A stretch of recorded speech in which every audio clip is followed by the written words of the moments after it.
रसूल। बिस्मिल्लाहिर्रहमानिर्रहीम। अस्सलाम वालेकुम। उम्मीद है मेरे तमाम देखने और सुनने वाले ठीक ठाक होंगे। कोई भी बात करने से पहले एक मरतबा मैं भी दुरूद इब्राहिमी पढ़ लेता हूँ और आप लोग भी पढ़ लीजिए। अल्लाहुम्मा सल्ली अला मुहम्मदिन व अला आली मुहम्मदिन कमा सल्लैता अला इब्राहीम व अला आली इब्राहीम इन्नका हमीदुम मजीद। अल्लाहुम्मा बारिक अला मुहम्मदिन व अला आली मुहम्मदिन कमा बारकता अला इब्राहीम व अला आली इब्राहीम इन्नका हमीदुम मजीद। जी तो इस वक्त मैं मशहद में मौजूद हूँ। रात को जो है वो मैं मशहद पहुँच चुका था इस्फहान से। वो लोग जिन लोगों को नहीं पता कि मैं मशहद में क्या कर रहा हूँ उन लोगों को बताता चलूँ कि मैंने जब अपना पैदल हज वाला सफ़र शुरू किया था तो मैंने तब ही कहा था, मेरे इंटरव्यूज़ में भी मैंने कहा था कि मैंने ईरान इराक की ज़ियारतें करते हुए फिर आगे जाना है।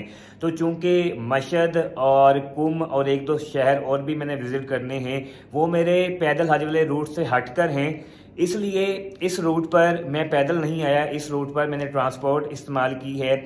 शिराज पहुंचा था मैं पैदल और शिराज से फिर मैं शाह रज़ा बस पर आ गया था और फिर शाह रज़ा से मैं कल इस्फहान पहुंच गया था और कल इस्फहान से रात जो है बाय एयर जो है फिर वो मैं मशहद पहुंच गया हूं। तो मेरे रूट से हटकर अगर कोई भी ज़ियारत मैंने करनी है या अगर कोई एक आधा सिटी विज़िट करना है तो वो मैं ट्रांसपोर्ट पर करूँगा, वो मेरे पैदल वाले सिलसिले में शामिल नहीं है। तो यहाँ से ज़ियारतें वगैरह करने के बाद और एक दो शहर विज़िट करने के बाद फिर दोबारा इंशाल्लाह शिराज जाऊँगा और वहाँ से जाकर जो है वो अपना सफ़र शुरू करूँगा। तो बहरहाल जी इस वक्त मैं घर में मौजूद हूँ, एक घर में, और इस घर में मैं जवेद इकबाल गुज्जर साहब हैं लाहौर से, उनके तवस्सुत से मौजूद हूँ जी। उनके मोहब्बत का, उनके ताउन का, जवेद साहब आपके ताउन का बहुत शुक्रिया। अल्लाह पाक आपको हमेशा खुश रखें। मैं जवेद साहब से कभी नहीं मिला, इन्होंने बस सोशल मीडिया पर ही मेरे पेज पर ही रब्ता किया था और कहा था कि अगर ईरान के अंदर आपको कोई भी सपोर्ट मौजूद हो तो वो सपोर्ट करेंगे। और उन्होंने कहा था कि मशहद के अंदर मेरा सेटअप है और अगर आप मशहद जाएं तो वहाँ जाकर आप बिल्कुल रह सकते हैं। उन्होंने अपने मैनेजर का नंबर मुझे दिया और अपने मैनेजर को मेरा नंबर दिया, तो हमने आपस में रब्ता किया। तो उनके मैनेजर से भी मेरी मुलाकात नहीं हुई, लेकिन कल उनके मैनेजर ने आगे किसी और लड़के को जो है वो मुझे एयरपोर्ट से पिक करने के लिए भेजा था। उन्होंने मुझे कल एयरपोर्ट से पिक किया और उसके बाद रात को खाना खाया और फिर वो मुझे यहाँ पर जो है इस घर में ले आए। तो इसके अंदर इस घर में मैं था और मेरे से पहले एक और लड़का था कोई, मुझे बताया गया था कि वो इंडिया का है। फिर वक्त तो वो भी मौजूद नहीं है, मेरे ख्याल है सुबह उठ के शायद काम वगैरह पर चला गया है। तो जवेद साहब सर आपकी मोहब्बत का एक बार फिर बहुत शुक्रिया। अल्लाह पाक आपको हमेशा खुश रखें, सलामत रखें, आपकी माल में, जान में, रिस्क में जो है वो बरकत अता करे। तो आइए मैं आपको बैक कैमरे से जो है वो घर दिखाता हूँ कि जहाँ मैं ठहर रहा हूँ वो जगह कैसी है। जी तो ये सामने दरवाज़ा है जहाँ से आपने इंटर होना है। उसके बाद मैं आपको ले चलता हूँ किचन में, ठीक है जी। किचन में लेकर जाता हूँ आपको। तो किचन जो है जी वो कुछ अगर आप यहाँ से देखेंगे तो इस किस्म का है माशाल्लाह जी, बेहतरीन जो है वो किचन बना हुआ है। और ये सामने चूल्हा है जी, कुछ अगर आपने पकाना है तो पका सकते हैं। इधर ये पानी पड़ा है पीने के लिए और ये सिंक है जी, और ये बर्तन पड़े हैं, ये ओवन पड़ा है और ये नीचे मशीन पड़ी है और ये है जी फ्रिज, ठीक है जी। और वो भाई मुझे बता गए थे, उन्होंने कहा था जी कि फ्रिज के अंदर जो है वो सारी चीज़ें मौजूद हैं। अगर आपने कुछ भी खाना है जी, ब्रेड पड़ी है, दूध पड़ा है, दूध को ये शीर कहते हैं, और सेब पड़े हैं, माल्टे पड़े हैं, कोल्ड ड्रिंक्स पड़ी हैं, और इधर भी जैम्स वगैरह और सारी चीज़ें, अंडे वगैरह पड़े हैं। अगर आपने कुछ खाना हो तो बिला झिझक जो है वो आप खा सकते हैं। तो ये मेरा ख्याल है इस्त्री वाला स्टैंड है जी, आपने इस्त्री अगर कुछ करना है तो आप कर सकते हैं। तो इसके अलावा जी ये है जी टीवी लॉन्च वगैरह, वो सामने एलईडी पड़ी है, और ये डाइनिंग टेबल है जी। आप वैसे भी बैठ सकते हैं, कुछ खाने के लिए भी अगर बैठना है तो बैठ के खा सकते हैं। और ये सोफ़े पड़े हैं जी, और ये भी सोफ़े पड़े हैं, और ये सामने हीटर लगा हुआ है। ईरान के अंदर मैक्सिमम जो होटल्स के अंदर और घरों के अंदर जो हीटर्स लगे हुए हैं वो इस तरह के हीटर्स लगे हुए हैं, ये हीटर चल रहे होते हैं। ठीक है जी, आइए अब आपको दिखाता हूँ। इधर 2 बेडरूम्स हैं, एक में वो इंडिया वाला लड़का था, एक में मैं था जी। ये भी हीटर लगा हुआ है। ये वॉशरूम है जी, और ये इधर शीशा लगा हुआ है। तो ये एक बेडरूम है जी, जहाँ पे मेरी अभी उनसे मुलाकात नहीं हुई, जो लड़का रह रहा था। तो एक ये रूम है जी, और उसके अलावा जिस रूम में मैं रुका हुआ था जी वो है ये वाला रूम। ठीक है जी, ये बेड है जी, और वो सामने मेरा बैग पड़ा है। ये अलमारी है, और वो भी अलमारी है जी सामने। अगर आपने उसमें अलमारी में कुछ रखना है तो कमरों के अंदर भी हीटर लगे होते हैं जी। ये देखें, ये बेड के पीछे जो है ये हीटर लगा हुआ है, और ये इस वक्त भी चल रहा है, और ये इन्होंने ऑन ही रखे होते हैं, ये चल रहे होते हैं। इवन के वॉशरूम के अंदर भी ये वाला हीटर जो है वो लगा हुआ है। सिर्फ आपको दिखाने के लिए आपको ज़रा मैं दिखाता हूँ। ये वॉशरूम है जी, और ये देखें ये लगा हुआ है। ये वॉशरूम के अंदर भी इन्होंने हीटर लगाया हुआ है, और वॉशरूम भी काफ़ी जो है वो गर्म है। तो यहाँ पर जो यानी कि हीटर्स मैंने आपको दिखाए हैं वो इस तरह के लगे होते हैं, और ये सामने मैं हूँ। तो जी यहाँ पर मशहर के अंदर जो है वो अब मैंने यानी कि आज जुमेरात है, आज और कल जुमा 2 दिन रहना है, और परसों इंशाल्लाह फिर हफ्ते वाले दिन मशहर से ही मेरी तेहरान की फ़्लाइट है, और फिर तेहरान में एक आधा दिन रहने के बाद फिर आगे देखेंगे जी कि क्या करना है। ले जी, नाश्ता तैयार हो चुका है। ब्रेड है, अंडा है, और साथ चाय है। चाय हो तो फिर क्या बात है। और ये भी देसी नाश्ता है, घर में भी हम ब्रेड, अंडा और चाय खाते पीते हैं अल्हम्दुलिल्लाह जी। आजकल देसी नाश्ता जो है और देसी खाने जो हैं वो तकरीबन चल रहे हैं।